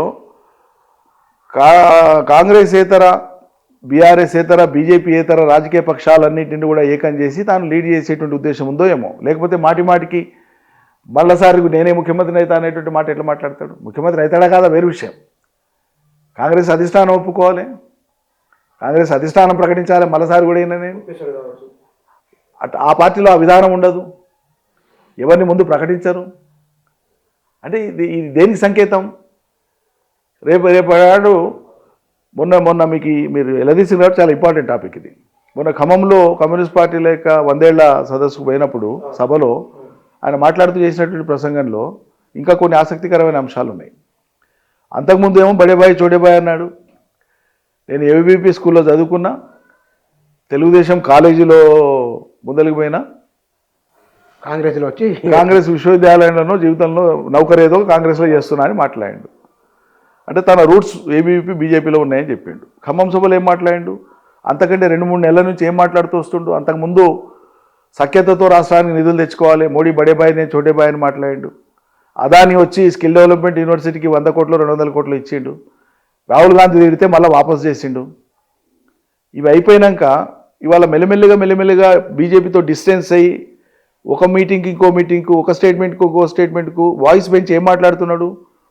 బీజేపీ మతవాద పార్టీ, దాన్ని మొదలుపెట్టాలి, మనమంతా కలిసి పనిచేయాలి ఐక్యంగా, ఈ నేరేటివ్ బిల్డ్ చేసుకుంటూ వస్తున్నాడు రేవంత్ రెడ్డి. అంటే రాబోయే రోజులలో కమ్యూనిస్ట్ పార్టీలని తాను దగ్గర తీసుకొని, జనసేనని దగ్గర తీసుకొని, తెలుగుదేశాన్ని రివైవ్ చేసుకొని, అవసరమైతే మళ్ళీ తెలుగుదేశానికి తానే నాయకుడిగా ప్రకటించుకోనో, లేకుంటే ఒక కూటమి ఏర్పాటు చేసుకోనో, బీజేపీయేతర కాంగ్రెసేతర కూటమి ఏర్పాటు చేయాలని, కాంగ్రెస్ నేను ఆశించిన స్థాయిలో బీజేపీతో కొట్లాడతా లేదు అని రాహుల్ గాంధీని ఎత్తిన నాడు టెంకాయ బలగొట్టి బయటికి వస్తాడేమో నాకు అనిపిస్తుంది. రేవంత్ రెడ్డి ఉమ్మడి మహబూబ్నగర్ జిల్లా, వెనుకబడిన జిల్లాకి వెళ్ళి ముఖ్యమంత్రి, ఒక కరువు ప్రాంతం నుంచి వచ్చిన ఒక రైతు కుటుంబం నుంచి వచ్చిన వ్యక్తి కదా, మీరు సంతోషించాలి కదా. సంతోషానికి బదులు కొంచెం కఠినమైన పదాలు ఉపయోగిస్తారు ఆయన పట్ల. బుచ్చన్న గారు, నేను ఏమంటున్నా అంటే పాలమూరు జిల్లాకు సంబంధించినటువంటి కరువు మీద కానీ, ఆనాటి కరువు మీద కానీ, ఆ పరిస్థితుల మీద కానీ, ఆ ప్రజల వ్యతల మీద కానీ రేవంత్ రెడ్డి స్పందించిన తీరు ఆశాజనకంగా ఎప్పుడూ లేదు. ఒకవేళ ఉంటే తక్షణం ఆయన చేయాల్సిన పని ఏందో, పాలమూరు బిడ్డగా, ఆ జిల్లాలో పుట్టినటువంటి బిడ్డగా, ఓ రైతు కుటుంబంలో పుట్టినటువంటి బిడ్డగా, మిగతా భేషజాలు అన్నీ పక్కకు పెట్టి, రాష్ట్ర అంశాలు కూడా చాలా అంశాలు పక్కకు పెట్టి, ఒక్క పాలమూరుకు సంబంధించినంత వరకు ఫస్ట్ పాలమూరు రంగారెడ్డి ప్రాజెక్టులను సందర్శించి ఎక్స్పర్ట్స్ని అందరినీ పెట్టుకొని, రిటైర్డ్ ఇంజనీర్లను, ప్రస్తుత ఇంజనీర్లను అందరినీ పెట్టుకొని, విపక్షాలను కూడా పిలిచి ఈ పనులు ఎంత అయినాయి, ఇంకెంత కావాలి, ఎన్ని నిధులు అయితే ఎన్ని రోజులలో అయిపోతాయి, ఎప్పటి వరకు మనం ఈ ఫలితం ఇవ్వడానికి అవకాశం ఉంది అనేటువంటి ఒక సుహృద్భావ వాతావరణంలో కనుక ఆయన ఆ పని చేసి ఉంటే తప్పకుండా మా అందరి గౌరవభావం కలిగేది కదా. ప్రజలు కూడా గౌరవించేవాళ్ళు కదా, ప్రజలు కూడా ఇష్టపడేవాళ్ళు కదా. చేసిండు ఆయన పని. ఈ రోజు వరకు కూడా విజిట్ చేయాలి. 2 ఏళ్ళు వెళ్ళిపోయి 3వ సంవత్సరంలో పడ్డాం మనం. పాలమూరు బిడ్డ అని చెప్తాడు. 90% పనులు పూర్తయినాయి. అచ్చము కేసీఆర్ వ్యతిరేకత, అచ్చము గుడ్డి రాజకీయమేనానండి. ఎంత తపన పడితే ఆ ప్రాజెక్ట్ అయింది. 32,000 కోట్ల రూపాయలు ఖర్చు చేసినాం మేము ఆల్రెడీ. అంటే వర్క్స్ ఎగ్జిక్యూషన్ అయింది. 32,000 కోట్ల రూపాయల విలువైన పనులను పూర్తి చేసినాం. పూర్తి అయినాయా? ఆయన మాట అన్నారు మొత్తం 17,000 కోట్ల రూపాయల పూర్తి అయితే 90% పనులు ఎట్లయితే చెప్తాను. 5 రిజర్వాయర్లు కంప్లీట్ చేసినాం. 4 100% కంప్లీట్ అయినాయి. ఉద్దండాపూర్ మాత్రమే కొంత ఉంది, అది కూడా నీళ్లు నింపుకోవడానికి ఇబ్బంది లేదు. ఉద్దండాపూర్ కూడా కొంత మాత్రమే మిగిలి ఉంది. కరువైన దాకా నీళ్ళు వస్తే మోర్ దాన్ 7-8 lakh acres నీళ్ళు మనం తక్షణం ఇచ్చుకోవచ్చు. కాలువలు లేవు కదా ఏమండి? కాలువలు ఉన్నాయి. బ్రాంచ్ కెనాల్స్ మాత్రమే కావాలా, కనెక్టింగ్ కెనాల్స్ ఉన్నాయి, బ్రాంచ్ కెనాల్స్. ఒక లిఫ్ట్ నుంచి ఇంకో లిఫ్ట్, ఒక రిజర్వాయర్ నుంచి ఇంకో రిజర్వాయర్కు ఉండేటువంటి కాండూట్ సిస్టమ్ అంటారు మొత్తం అది. ఒక చోట నీళ్ళు ఎత్తిపోసేటువంటి ప్రక్రియ ఆఖరి వరకు పోయే వరకు ఉండాల్సినటువంటి పంప్ హౌజ్లు, సర్జిపూల్లు, టవర్ లైన్లు, పంపులు, మోటార్లు, అండర్గ్రౌండ్ టనల్లు, ఓపెన్ కెనాల్స్, రిజర్వాయర్లు ఇవన్నీ కంప్లీట్ అయ్యాయి. 90% మొత్తం టోటల్ ప్రాజెక్ట్ వర్క్ 90% అంటున్నాను నేను. నార్లాపూర్ దగ్గర అన్ని పనులు 100% అయిపోయినాయి, ఏదుల దగ్గర అన్ని పనులు 100% అయిపోయినాయి, ఒట్టెం దగ్గర అన్ని పనులు 100% అయిపోయినాయి, కర్వెన దగ్గర ఒక 90%, ఉద్దండాపూర్ దగ్గర ఒక 80% పనులు. అందుకే యావరేజ్లో 90% అని చెప్తున్నాను. సో ఇప్పుడు మిగిలినటువంటి పని ఆ కలోకోల్ దగ్గర, మీకు కలోకోల్ తెలుసు కదా, అదే ప్రాంతం కాబట్టి, కలోకోల్ నుంచి ఏదులకు వచ్చేటువంటి కెనాలు కొంత వర్క్ పెండింగ్ ఉంది ల్యాండ్ ఎక్విజిషన్ కారణంగా, కొద్దిపాటిది. లేదా మామిడి తోట ఉంది అక్కడ, అది ఎగ్జాక్ట్లీ అది పూర్తి కావాలి. మిగిలినటువంటి ఉద్దండాపూర్ కాడ కొంత వర్క్ పూర్తి కావాలి. చిన్న చిన్న ప్యాచ్లు అవన్నీ కూడా. ఆ రోజు ప్రభుత్వం వచ్చిన కొత్తలో, రేవంత్ రెడ్డి గారు ముఖ్యమంత్రి అయిన కొత్తలో కనుక ఎంబడే దాని మీద దృష్టి పెట్టి ఉంటే, ఒక 6 మాసాలు సీరియస్గా పగలు రాత్రి పనిచేస్తే ఒక 1000-1200 కోట్లు ఖర్చు చేసి ఉండింటే ఫలితం వచ్చేది, నీళ్ళు వచ్చేది. ఆ నీళ్లు రిజర్వాయర్లలో నిండినాక ఆ రిజర్వాయర్లలో నుంచి కిందికి పోవాల్సినటువంటి ఇతర కాలువలు వాటన్నిటికీ టెండర్లు పిలిచి పనులు చేస్తే అయిపోయింది. పిలిచిన టెండర్లను క్యాన్సిల్ చేసిండు కదండి. ఉదండాపూర్కి వెళ్ళి ఇటు కొడంగల్కి కానీ నారాయణపేట కానీ నీళ్లు పోవాల్సినటువంటి మెయిన్ కెనాల్స్ మేము టెండర్ పిలిస్తే సర్కారు వచ్చిన టెండర్స్ క్యాన్సిల్ చేసిండు. ఈ పనులను ఒకనాడు సమీక్ష చేయలే, చెప్తున్నా వినండి, ఈ పనులను ఒకనాడు సమీక్ష చేయలే. ఏదుల రిజర్వాయర్కి వెళ్ళి ఏదులను నింపే పని కానీ, దీనికి నీళ్ళు వచ్చే పని కానీ చేయకుండా, ఏదుల కాడ నుంచి నేను డిండి లిఫ్ట్ ఇరిగేషన్ కోసం ఒక ప్రాజెక్ట్ చేస్తా అని చెప్పి 1800 కోట్లతో టెండర్ పిలిచి 1300 కోట్ల టెండర్ వాళ్ళ బామర్దికి ఇచ్చేసిండు. నువ్వు దిక్కు పాలమూరు రంగారెడ్డి నిష్ప్రయోజనం అనుకుంటా, అదే పాలమూరు రంగారెడ్డి కాడ నుంచి నువ్వు 1800 కోట్లతో టెండర్ పిలుస్తావు ఎట్లా? అది 150 కోట్లు 200 కోట్ల లోపు ఒట్టెంకెళ్ళి డిండి వాగులో నీళ్లు పడేస్తే అయిపోయేటువంటి పని అని మేము మొత్తుకొని చెప్పినాం. ఉత్తమ్ కుమార్ రెడ్డికి లెటర్ రాసినాం. వనపర్తి మాజీ ఎమ్మెల్యే కూడా మొన్న మాట్లాడాడు, బొట్టెం నుంచి 150-200 కోట్లతో అయ్యేటువంటి దాన్ని డిండికి 2000 కోట్లతో ఎందుకు మొదలుపెట్టింది ప్రభుత్వం, ఇది సరైనది కాదు అని చెప్పి ఆయనే మాట్లాడు. టీవీలోనే వచ్చింది, అధికార పార్టీ. కాబట్టి ఇంత దాకా పని జరిగినటువంటి దాని మీద దృష్టి పెట్టకుండా ఇప్పుడు 10 ఏళ్ల తర్వాత ఇంత 32,000 కోట్ల రూపాయలు మేము పనిచేస్తే అందులో 27,000 కోట్ల రూపాయలు మేము బిల్స్ పేమెంట్ చేసినాం. అప్పటికే 5,000 కోట్ల రూపాయల పనులు జరిగి ఉన్నాయి కానీ బిల్స్ పేమెంట్ జరగవలసి ఉంది, ఎన్నికలు వచ్చినాయి. ఎప్పుడైనా ఫస్ట్ వర్క్ జరుగుతుంది, బిల్స్ రికార్డ్ అవుతాయి, తర్వాత గవర్నమెంట్ బిల్స్ క్లియర్ చేస్తాయి. ఈ సిస్టమ్ కదా, ముందే అడ్వాన్స్ ఇయ్యం కదా. సో 5,000 కోట్లు వీళ్ళు వచ్చినాక ఏం చేశారు, గుత్తేదారుల పేమెంట్ ఇచ్చిండ్రు. గుత్తేదారుల పేమెంట్ ఇచ్చి మేము 5,000 కోట్ల పని చేసామని మాట్లాడతారు. తట్టడి మట్టి తీయాలి. గుత్తేదారుల పేమెంట్ మీద ఉన్నటువంటి దృష్టి రాగానే అంత అర్జెంట్ ఏందండి? ఆవురవరమని ఇచ్చేసినారు. ఆవురవరమని మీరు నీళ్ళు ఇస్తారా ప్రజలకు, రైతులకు? ఆవురవరమని గుత్తేదారుల పేమెంట్ ఇస్తారా? పోతే ఇస్తే ఇచ్చిండ్రు, మరి పనులు ఎందుకు చేస్తలేరు? ఇప్పుడు ఏమవుతుంది, 2 ఏళ్ళు దాటినాక ఇప్పుడు ఆ పనులు మొదలు పెట్టకపోతే తప్పకుండా అవి 2,000 కోట్లు 3,000 కోట్లు అవుతాయి. ఎస్కలేషన్ అయిపోయాయి కదా, ధరలు పెరిగిపోతాయి కదా సహజంగానే. కాబట్టి ముఖ్యమంత్రి గారి మీద, రేవంత్ రెడ్డి మీద మాకేదో కోపమో లేకుంటే ఈర్షనో ద్వేషమో ఏమీ లేదు. నాకు ఇష్టమున్నా లేకున్నా ఆయన ముఖ్యమంత్రి స్థానంలో ఉన్నాడు, ముఖ్యమంత్రిగానే ఉంటాడు. ప్రజలకు పరిపాలన చేయాలి. పరిపాలనలో అపసవ్య ధోరణి ఉన్నప్పుడు తప్పకుండా ప్రతిపక్ష పార్టీగా, ఓ పౌరుడిగా మేము తప్పకుండా దాన్ని ఎదిరిస్తాం, మాట్లాడకుండా ఎట్లుంటాం. ఆయన ఒక మాట అన్నారు, తల వదిలేసి తోక దగ్గర, తోక వదిలేసి తల దగ్గర, ఇది మొత్తం గందరగోళపరిచి ప్రజాధనాన్ని వృధా చేసిరని వారు అన్నారు. దూరాల నుంచి తీసుకొచ్చి రావాల్సిన నీళ్లు శ్రీశైలం కిందికి ఎవరైనా మీరు తెలిసి ఎట్లా మాట్లాడారు, మీరు విన్నారు కదా. అది నేను ఏమంటున్నా అంటే, నేను ఈ మాట అంటే అయ్యో ముఖ్యమంత్రి గారిని ఇట్లా అంటారా అని కాంగ్రెస్ పార్టీలో ఎవరైనా నొచ్చుకుంటే నొచ్చుకోవచ్చు కాక, ఆయనకు తెలంగాణ నీటి విలువ తెలియదు, ఆయన సొంత నోటి విలువ కూడా ఆయనకు తెలియదు. కాబట్టి ఇష్టారీతిగా మాట్లాడతాడు. తెలంగాణ నీటి విలువ తెలిసిన వాడైతే జూరాలకెళ్ళి పాలమూరుకు నీళ్ళు అనేటువంటి మాట మాట్లాడి ఎటువంటి అవగాహన లేని మనిషి, ఎటువంటి మూర్ఖుడు కూడా ఆ మాట మాట్లాడు. పుచ్చన్న గారు ఇది 100 సార్లు చెప్పినాం మేము. ఇది శ్రీశైలం, అసలు దీని బ్యాక్గ్రౌండ్ మీరు అడిగిన కాబట్టి చెప్తాం. శ్రీశైలం అనేటువంటి ప్రాజెక్ట్ ఇప్పుడు ఏదైతే కట్టబడిందో వాస్తవంగా అది పైకి సిద్ధేశ్వరం దగ్గర కట్టాల్సి ఉండే ఒరిజినల్ డిజైన్ ప్రకారంగా. సిద్ధేశ్వరం దగ్గర కడితే ఇటు మన దిక్కు మంచాల కట్ట అని ఉంటుంది, పెంట్లవల్లి పక్కల కొల్లాపూర్ దగ్గర, అవతలకి సిద్ధేశ్వరం అనేటువంటిది ఉంటుంది, రాయలసీమకు వస్తుంది. అది సైట్, ఒరిజినల్ సైట్. దాని నుంచి కిందికి తీసుకుపోయి కట్టింది. ఇది ఒకటి, నెంబర్ 1. కట్టడానికి తలపెట్టినాడు చెప్పినటువంటి మాట ఏంటంటే, ఇది ఇరిగేషన్ కోసం నీళ్లు తీసుకోవడానికి సాధ్యం కాదు, అందుకనే సైట్ కిందికి తీసుకొని పోయి పెట్టిన వాళ్ళు. ఇరిగేషన్కు కాలువలు తీయడానికి అవకాశం ఉండదు, ఇది రిజర్వ్ ఫారెస్ట్లో ఉంటుంది శ్రీశైలం దగ్గర, మీరు చూసినారు. అక్కడ కాలువలు తోవడానికి అవకాశం ఉండదు ఇక డ్యామ్ దగ్గర ఉండదు, ఇతర డ్యాముల్లాగా. సో ఇది హైడ్రో ఎలక్ట్రిసిటీ ప్రాజెక్ట్ అని చెప్పి రాయాల. కేవలం విద్యుత్ శక్తిని ఉత్పత్తి చేయడానికి మాత్రమే ఈ ప్రాజెక్టు కడుతున్నాం. 1000 మెగావాట్ల విద్యుత్తు, ఇది రైతాంగ అవసరాల కోసం అని చెప్పి కట్టిండ్రు. సరే, నీళ్లు ఓసారి నిండడం ప్రారంభించే వరకే వాళ్ళు తొలి ఆలోచన చేసిండ్రు. ఎన్టీ రామారావు తెలుగుదేశం ప్రభుత్వం వచ్చింది. అప్పటికే వచ్చి నేను మద్రాసులో ఉండి వచ్చినా, అక్కడ నీటి కటకట ఉంది, వారికి నీళ్ళు ఇవ్వాలి, రుణం తీర్చుకోవాలి, మంచినీళ్ళు ఇవ్వాలి, దాని ఈ నీళ్ళ కోటి తెలుగు గంగా అని పేరు పెట్టి మద్రాసు తీసుకొని పోవాలని. దానికి నీళ్ళు ఎట్లా అంటేనంటే, నికర జలాలు కృష్ణానదిలో ఉండేటువంటి నికర జలాలలో మహారాష్ట్ర వాటా కింద 5 టీఎంసీలు, కర్ణాటక వాటా కింద 5 టీఎంసీలు, ఆంధ్రప్రదేశ్ వాటా కింద 5 టీఎంసీలు, 15 టీఎంసీలతోన ఈ నీళ్ళని తీసుకొని పోవాలని చెప్పి ప్లాన్ చేసింది. మంచినీళ్ళు ప్రయారిటీ దేశంలో, ఎక్కడైనా ఏ డ్యాములకు వెళ్ళైనా, ఏ రాష్ట్రానికి ఏ ప్రాంతానికి ఇవ్వాలంటే అందరూ ఒప్పుకోవాల్సిందే, మంచినీళ్ళు కాబట్టి తాగాలి కదా నీళ్ళు. ఆ మంచినీళ్ళ కోసం మొదలుపెట్టినటువంటి పోతిరెడ్డిపాడు అలా 11,000 క్యూసెక్లు దాని నీటి డిశ్చార్జ్ సామర్థ్యం, 4 తూములు, 11,000 షట్టర్లు ఇట్లా తెలిస్తే ఆగి ఉన్నటువంటి శ్రీశైలం నీళ్లలో 854 అడుగుల నీటి మట్టం దగ్గర షట్టర్ ఇట్లా తెలిస్తే 4 తూముల ద్వారా నీళ్లు బయటికి పోతే దాన్ని మద్రాసు దాకా తీసుకుపోవాలి.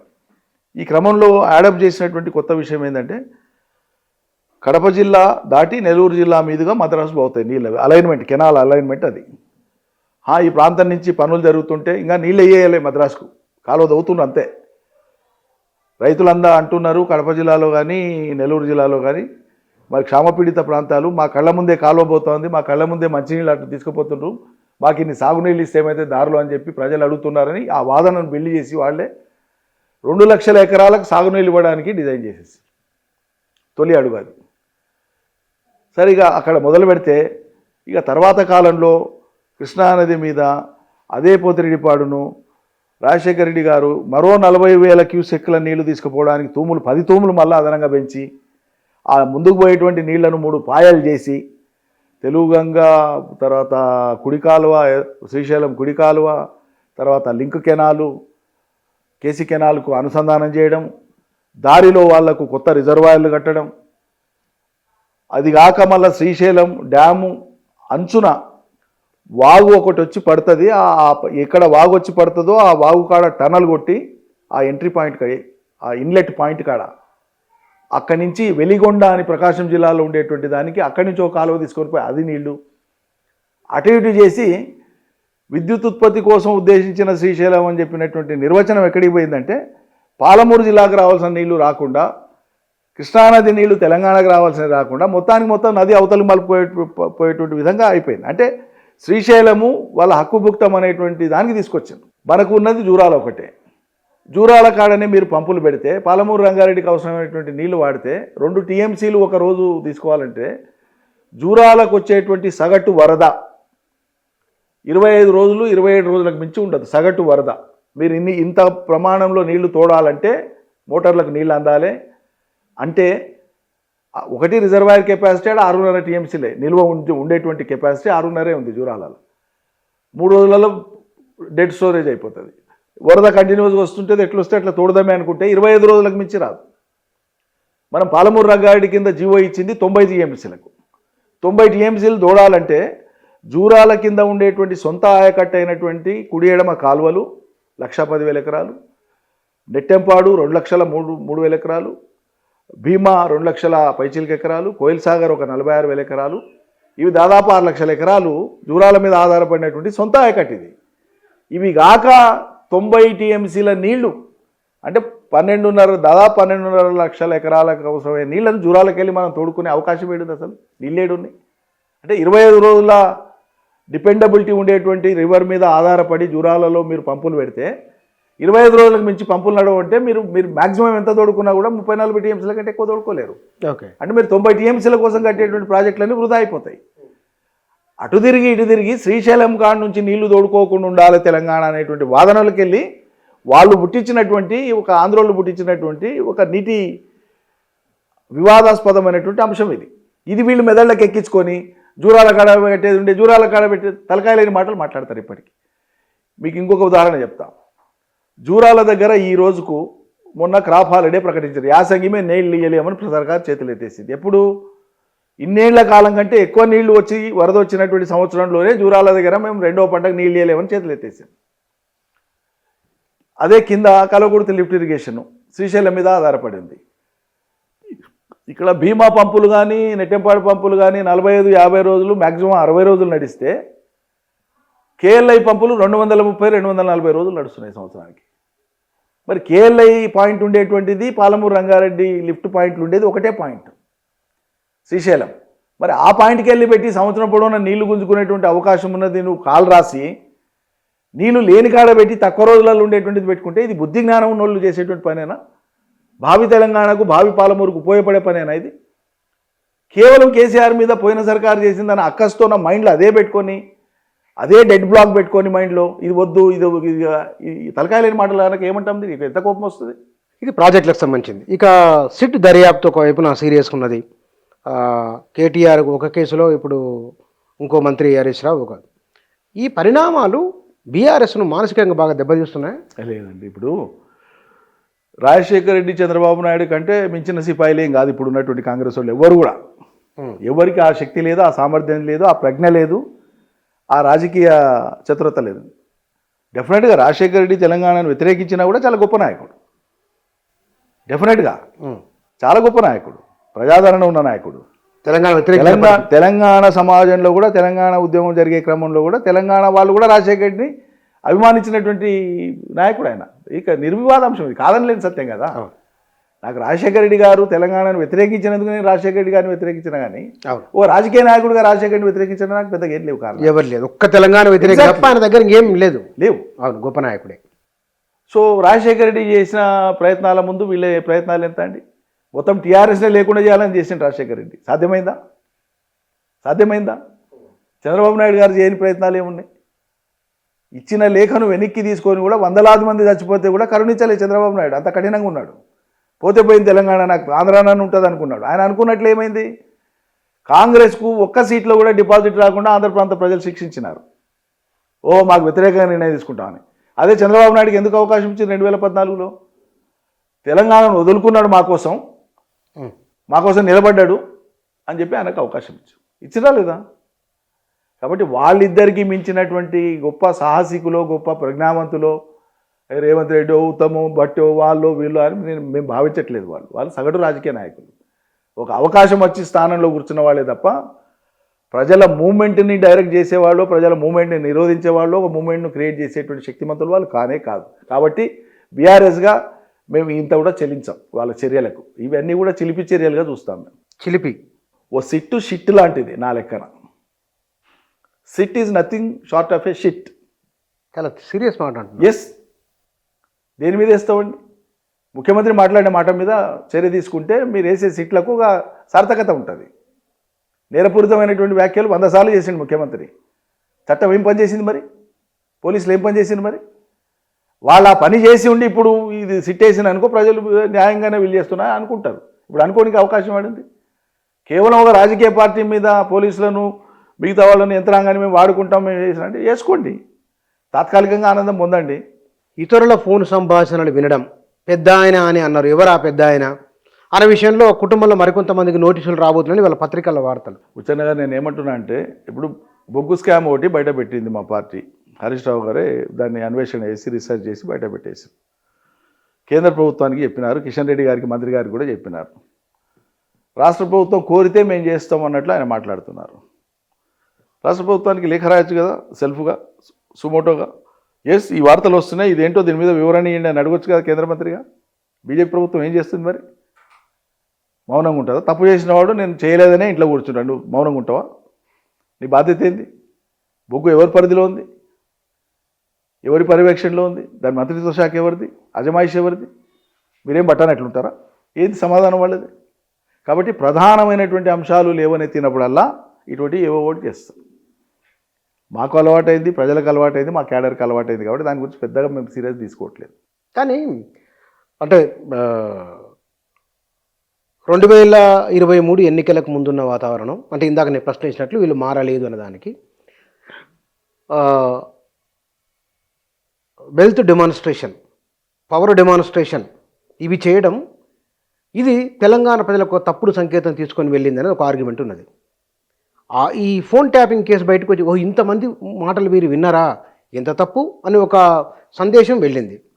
ఈ రెండు నెగిటివ్ అంశాలు 2 ఏళ్ల దాకా కాంగ్రెస్ పార్టీకి అనుకూలిస్తూనే ఉన్నాయి.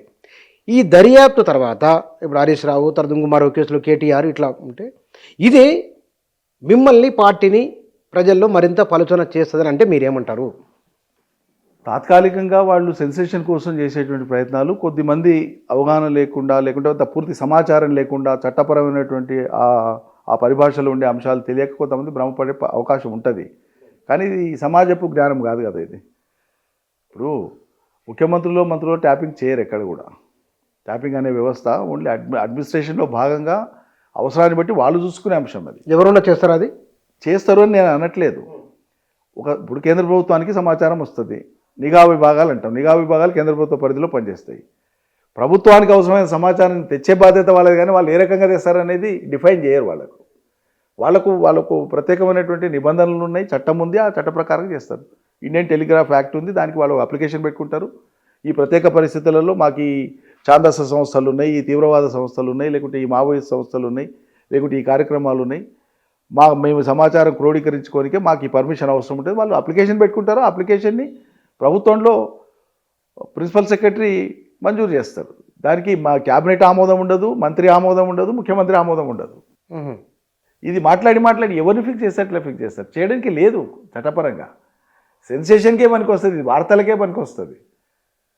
పోనీ మొండిగా పడి మేము బుచ్చన్న మీద మేము కేసు పెట్టనే పెడతాం, బుచ్చన్నకి నిరంజన్ రెడ్డి చెప్పిండు, నిరంజన్ రెడ్డికి బుచ్చన్న చెప్పిండు కాబట్టి మాతో ఎవిడెన్స్ పెడతామంటే కోర్టులో నిలవదు రేపు. అది ఈ పార్టీ కన్ఫెషన్ మీద ఉండేటువంటి ఏవి కూడా నిలవవు లీగల్గా. కానీ ఎందుకో ఈ 2 ఏళ్ల తర్వాత బీఆర్ఎస్కు కొంత హైప్, మొన్న హరీష్ రావును సిట్టు పిలిచిన తర్వాత విపరీతమైన హైప్ కనబడుతున్నది. బహుశా ఈ టెంపో కొనసాగుతుందా? నేను మీకు ఒక విషయం గుర్తు చేస్తాను. పోయిన సంవత్సరం ఏప్రిల్ 27 వరంగల్ మహాసభ చేసినాం కదా, మీరందరూ కవర్ చేసింది కదా, చాలా అద్భుతంగా అయింది కదా. జనసందోహం పట్టరానంత వచ్చింది కదా, అశేషంగా అసంఖ్యాకంగా వచ్చింది కదా. అంటే దాదాపు ఏడాది కావస్తుంది, 10 నెలలు అయిపోయింది. ఎంత అద్భుతంగా వచ్చిందంటే ప్రజలలో ఉంది, కొత్తగా వచ్చేది ప్రజలలో అది ఉంది, ఆ అభిమానం ఉంది, పెళ్ళుపుకుతుంది. దానికేం ఇబ్బంది లేదు, ప్రజలకు ఆ భావన ఉంది. ఇప్పుడు కొత్తగా క్రియేట్ అయ్యేది ఏం లేదు. ఇది ఇంకా కన్సాలిడేట్ అవుతూ పోతుంది, రేపు ఇంకా కన్సాలిడేట్ అవుతుంది. కానీ ఒకటి ఏముందంటే టీఆర్ఎస్ ఓకే కానీ అని అంటున్నారు, బట్ ఈజ్ మరి ఏమంటారు? మరిగా మీరు అన్నారు ఇందాక. అంటే బుచ్చన్న నేను ఏమంటున్నా అంటే నేను 100% మీరు చెప్పేది అంగీకరిస్తాను. ఇది తప్పొప్పుల అంశం కాదు, అర్థం చేసుకునే కాడ ఎక్కడ కొంత ఇంబ్యాలెన్స్ ఉంటుంది. దీన్ని వైరిపక్షం ఎక్స్ప్లాయిట్ చేసింది. నేను అనేది అది, వైరిపక్షం ఎక్స్ప్లాయిట్ చేసింది. డెఫినెట్గా మేము కూడా ఎక్కడైనా ఏదైనా నిజంగా సవరించుకోవాల్సిన అంశాలు ఉంటే 100% సవరించుకోండి. ఇప్పుడు మేము ప్రజల కోసం అని చెప్పుకునేటువంటి ఒక పార్టీగా ఉన్నప్పుడు, నాయకులుగా ఉన్నప్పుడు ప్రజలు ఆశించిన రీతిలో వాళ్ళ అవగాహన మేరకు వాళ్ళకి దగ్గర కావడంలో తప్పేం లేదు కదా. వాళ్ళ చేరువదాకే పోయి ఇంకా మరింత చేరువదాకా పోయి ఏంది అసలు సమస్య, ఎందుకు ఇట్లా అనుకున్నా అడగడంలో తప్పేం లేదు కదా, సవరించుకుంటాం, తప్పేముంది. అదే నేరం కాదు కదా అంటున్నా నేను. సరే, మీరు ఎందుకంటే ఈ ఇంటర్వ్యూ మొత్తంలో మీరు చాలా ఫిలాసఫికల్గా మాట్లాడుతున్నారు. బీఆర్ఎస్ నాయకులు తిట్లల్లో పోటీ పడుతున్నారు ముఖ్యమంత్రితో అని. ఎందుకు అంతంత తిట్టకు? మామూలుగా కూడా మాట్లాడుకోవచ్చు కదా, విమర్శ మామూలుగా ఉండొచ్చు కదా. ఇది ముందు ఎక్కడి నుంచి ప్రారంభమైందనే లెక్క. వాళ్ళు తిడితే మేము తిట్టడం సమాధానం ఏం కాదు, నేను అంగీకరిస్తాను. కానీ నేను వరుస పెట్టి రోజు తిడుతూనే ఉంటాను, మౌనంగా పడు అంటే ఎంతవరకు కరెక్టు? శృతి మించి పద్ధతి మించి మాట్లాడకూడదు. సభ్యత సంస్కారం అనేటువంటిది మన ఎక్స్ప్రెషన్లో ఉండాలి ఎప్పుడు కూడా. రాజకీయ విమర్శ ఎంత వాడివేడిగా చేసినా కూడా దూషణతో అవసరం లేదు కదా అంటున్నాను నేను. దూషణల పర్వానికి శ్రీకారం చుట్టింది ఎవరు? రేవంత్ రెడ్డి, కాంగ్రెస్ పార్టీ నాయకులే కదా. ఆయన దూషణ చేయకుండా ఉంటే, ఇప్పుడు మీరు ఒకటి దూషిస్తే వాళ్ళు ఎదుటి వాళ్ళు దూషించొద్దు అని ఆశించడంలోనే లోపం ఉంది కదా. నేను దూషిస్తే కానీ మీరు దూషించొద్దు అంటే ఎట్లా? కాబట్టి బాధ్యతలో ఉన్న వాళ్ళు ఇంకా ఎక్కువ జాగ్రత్తగా ఉండాలి. దూషించకుండా మాట్లాడి దూషణలు రాకుండా కాపాడుకునేటువంటి బాధ్యతలో ఉండేవాళ్ళని. ఆ జాగ్రత్త వాళ్ళు తీసుకోవాలి కదా, తీసుకుంటుండ్రా? కింది స్థాయిలో అవగాహన రాహిత్యంతోనో లేకుంటే సమాచారం సరిగా లేకనో తప్పుడు సమాచారంతోనో దిగువన ఉండేటువంటి ఆ రాజకీయ పార్టీల శ్రేణులు విశృంఖలంగా వ్యవహరిస్తుంటే కంట్రోల్ చేసుకోవాలి, కట్టడి చేసుకోవాలి. అట్లా చేయదు ఇట్లా చేయొద్దు అని చెప్పాలా. అది మర్చిపోయి మనమే వాళ్ళను ప్రోత్సహిస్తే అది సరైనది కాదు కదా అంటున్నా. నేను మీ ఇంటర్వ్యూ ఆయన చెప్పిన తర్వాత ఇద్దరు ముగ్గురితో మాట్లాడిన ఇట్లా ఉంది, మాజీ మంత్రి గారు తెలంగాణ ఉద్యమకారుడు, వారు ఒక ప్రశ్న నన్ను వాళ్ళు అడగమన్నారు. ఇద్దరు ముఖ్యమంత్రుల కుమార్తెలతో ఉమ్మడి రాష్ట్ర ముఖ్యమంత్రి కుమార్తె ఒకరు, ప్రస్తుతం ఉన్న మాజీ ముఖ్యమంత్రి కుమార్తె ఒకరు, ఎందుకు వారిద్దరూ ఆయనను కొంత కఠినంగా విమర్శ చేసిన వాళ్ళు, వీరు కూడా చాలా అంతే ఘాటు సమాధానం వచ్చిందని అన్నారు. ఒకటి సోదరి షర్మిల గారి విషయంలో నేను ఎప్పుడెప్పుడు ఆమెను పరుషంగా మాట్లాడలే, ఎప్పుడు ఆమెను వ్యక్తిగతంగా మాట్లాడలే. That was a small communication gap. ఆమె అంతకు ఆమెనే అఫెండ్ అయ్యి ఆమెనే చాలా కఠినంగా మాట్లాడినారు. సరిగా నేను దానికి జవాబుగా మాత్రమే మాట్లాడిన తప్ప ఆమె మాట్లాడిన స్థాయిలో నేనేం మాట్లాడలే. ఇప్పుడు నేను ఆ రోజు కూడా చెప్పిన, నేను మహిళగా గౌరవిస్తా, సోదరు లాంటిది, నేనుగా ఎప్పుడు ఆమెను కించపరిచే విధంగా కానీ ఆమెను తప్పుపట్టే విధంగా కానీ నేను ఎన్నడూ మాట్లాడలే. ఏ వేదికలో ఎక్కడ ఏం మాట్లాడినో చూపించమనడానికి కూడా అడిగిన. అట్లా మీకు కూడా ఏమన్నా ఉంటే మీరు చెప్పండి నాకు. ఒకటి. రెండవది, కవిత గారి గురించి మీరు ఎప్పుడైనా ఎక్కడైనా ఇన్నేళ్ల కాలంలో నేను ఎప్పుడన్నా ఆమెనే కాదు ఏ మహిళ గురించి అయినా ఎక్కడైనా ఏమైనా మాట్లాడినట్లు మీకు ఏదైనా చిన్న ఆధారం ఉంటే నాకు చెప్పండి, నేను సవరించుకుంటాను. నా దగ్గర నేను చూడలేదు. నేను ఎక్కడ మాట్లాడలే, ఏ వేదికలో మాట్లాడలే, ఏ ప్రైవేట్ డిస్కషన్లో మాట్లాడలే. నాకు అవసరమే లేదు. ఎందుకు టార్గెట్? అవసరమే లేదు. నేను ఎక్కడ మాట్లాడింది కూడా లేదు. నేను చెప్పి ఒకటేసారి ఆమె మాట్లాడిన, మొన్న మా ఊరికి వచ్చి ఆమె మాట్లాడినప్పుడు నేను అదే రోజు ప్రెస్ మీట్ పెట్టి ఖండిస్తూ, వివరణ ఇస్తూ, ఖండిస్తూ నేను ఇంకో మాట కూడా చెప్పిన. మా అధినాయకుడి కూతురు అంటే నా కూతురు లాంటిదే, వయసులో నా కూతురు కంటే పెద్దది, మా చెల్లెల కంటే కూడా చిన్నది, నాకు అత్యంత గౌరవం మహిళని. ఆమె జైలు పోయినప్పుడు కూడా బాధపడ్డాం, మేము కుటుంబ సభ్యులం బాధపడ్డామని చెప్పిన. కానీ ఆమె ఏ కారణం చేతనో ఎందుకు ఫ్రస్ట్రేట్ అయ్యి అట్లా నా మీద వ్యక్తిగతంగా టార్గెట్ చేసి మాట్లాడిందో నాకు తెలియదు. ఆమె ఒక తీవ్ర రూపంలో మాట్లాడినాక నేనేమీ జవాబు చెప్పకుండా ఉంటే ఆమె ఆరోపణలు నిజమనుకొని భ్రమపడే అవకాశం ఉంటుంది కాబట్టి నేను వివరణ ఇచ్చుకోవాల్సి వచ్చింది. అంతే తప్ప నేను కఠినంగా ఆమె ఏదో మాట్లాడాలనో, చిన్నబుచ్చాలనో, తగ్గియాలనో ఏనాడు అనుకోలే. ఆమెకు రియలైజేషన్ రావాలనే నేను మాట్లాడినా. ఇట్లా మాట్లాడడం సబబు కాదు, పద్ధతి కాదు, ఆధారరహితంగా ఏది పడితే అది. ఇప్పుడు నా మీద కాంగ్రెస్ వాళ్ళు ఎన్నికలకు అంటే ముందు నన్ను ఓడగొట్టడం కోసం, అప్రతిష్ట పాలు చేయడం కోసం ఏవైతే ఒక స్టోరీ అల్లుకొని ప్రచారాలు చేసినారో అదే స్క్రిప్ట్ మీద చదివి వస్తే ఎట్లనండి? తప్పు కదా. అదే మాట అయితే చూపించినాను, ఈ తప్పు ఇట్లా చేయకూడదు. అంతే తప్ప ఈ రెండు తప్ప నేను ఎప్పుడు కూడా ఒక మోతాదు మించి పర్టికులర్గా ఉమెన్ విషయంలో నేను చాలా కాన్షియస్గా ఉంటా. నేను పెరిగిందే ఆడపిల్లల మధ్య, 5 అక్క చెల్లెళ్ళ మధ్య పెరిగిన ఒక్క పిల్లగాడు నేను. నాకు ఆ జెండర్ సెన్సిటివిటీ మిగతా వాళ్ళకంటే నాకు ఎక్కువ ఉంటుంది. ఆడపిల్లల వైపు సమాజం ఎట్లా చూస్తుంటుందో రోజు గమనించిన వాడిని నేను ఆడపిల్లల తండ్రిని, పైగా 3 ఆడపిల్లల తండ్రిని, 5 అక్క చెల్లెళ్లకు సోదరుడిని, 3 మేనత్తలు, నాకు మొత్తం మహిళలే నా చుట్టూ. నేను చాలా జాగ్రత్తగా ఉంటా. నేను అది కల్టివేట్ చేసుకున్నా, ఒక స్వభావాన్ని కల్టివేట్ చేసుకున్నా, ఒక ఆదర్శంగా ఉండాలి ఇట్లా అని. నేను మా పిల్లలు, వాళ్ళ కజిన్స్, మా వదిన పిల్లలు, మరదండ్ల పిల్లలు, మగపిల్లలు, వాళ్ళంతా నాకు ఒకరికి ఆడపిల్లలు. వీళ్ళంతా కజిన్స్ కలిసినప్పుడు ఉండేటువంటి వాతావరణంలో కూడా అమ్మాయిలు అనే ప్రత్యేక కారణంగా వాళ్ళకి ఏదైనా పని చెప్పినా నేను సహించాను. అమ్మాయిలు అబ్బాయిలు వేరు కాదు, అన్ని పనులు అందరు చేయాల్సిందే అని చెప్తాను. చివరికి ఊడ్చే పనేనా అని చెప్తాను. అది నా స్వభావం.